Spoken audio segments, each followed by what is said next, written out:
Okay, today we are going to finish cutting and gluing to create the pyramid from our room drawing. So the diagram on the board is showing you that you need to be cutting the blue lines, and that's the two lines that are either side of the floor and on either side of the ceiling. So what you're going to do, as carefully as you can, is cut until you reach the corner of the back wall.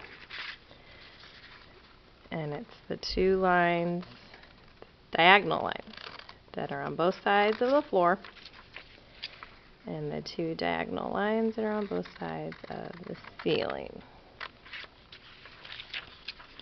And that is all you're going to cut to start out with. Okay, the next thing you're going to do is fold along the bottom edge of the right wall and the left wall, and then you're going to fold along the top edge of the right wall and left wall. And again, the more precise you are with your cutting and folding, the more precise your pyramid will look when you construct it. And if something tears or rips, that's okay. We can tape it back together or glue it back together, so just let me know if that happens to you. Okay, so when I finish folding the diagonal, it's going to kind of look like this cross-type shape. And now what I have to also fold are all four sides of my back wall. So that rectangle that we started in the middle of the room with. And I'm folding all of my edges backwards.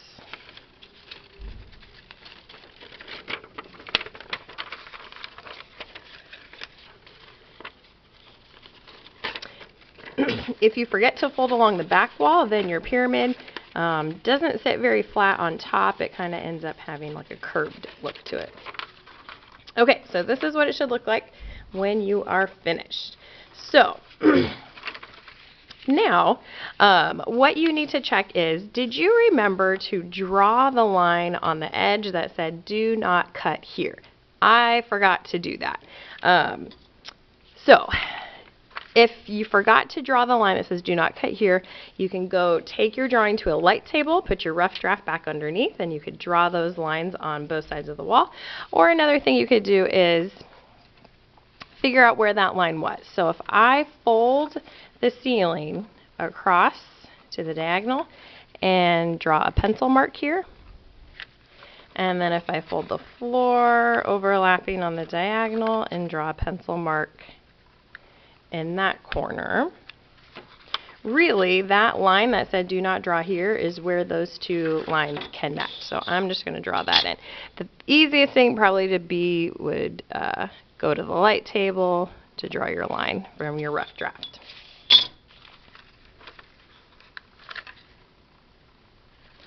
Okay, so if you're a student who remembered to trace the line that said do not draw here, then you made it easy on yourself, because all you're going to do is start to cut that line.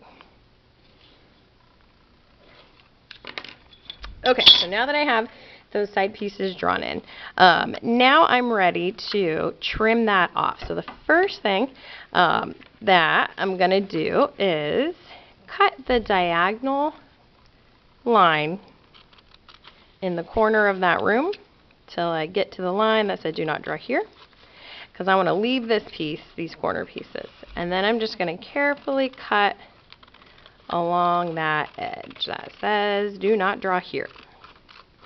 We are removing that piece. I'm going to cut along the diagonal and the diagonal, and then I'm going to cut up that line that said do not draw here. Okay, so now this is what my room looks like. Now I'm ready to start my gluing. So I'm going to need a glue stick. What I'm going to do is overlap the floor and the ceiling to be exactly on that diagonal edge.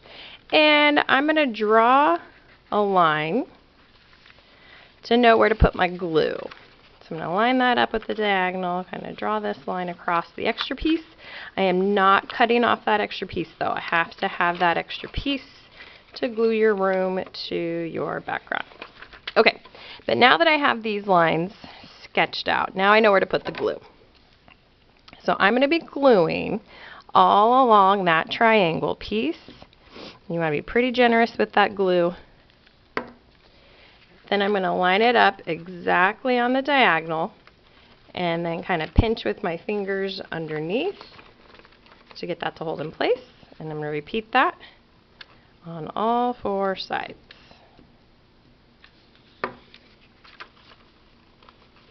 The key is that it needs to line up precisely right here on this diagonal edge.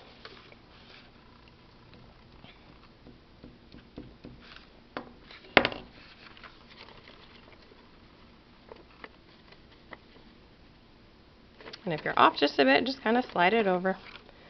Because the more precise you are, the better this is going to look as a finished pyramid.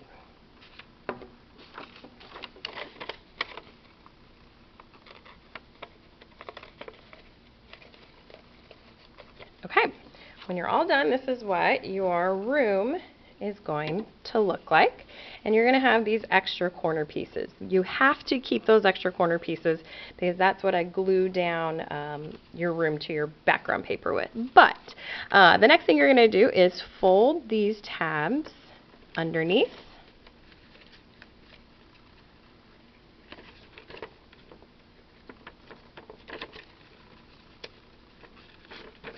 Okay, so now when my room is sitting on my desk, I do not want to see these tabs showing. So now what I need to do is trim those back a little bit. So I'm just going to cut those at a little bit of a diagonal to remove some of the extra piece. But I'm not cutting it off entirely because this is how I attach the room to the background paper. So you can still see that I have those 4 tabs.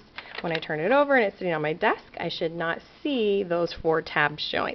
Now what you're going to do is you're going to go next door into the clay room, and there is construction paper set out all along the back table. You need to decide what piece of construction paper you want to put your project on. I would pick a color that complements colors that you've used in your room.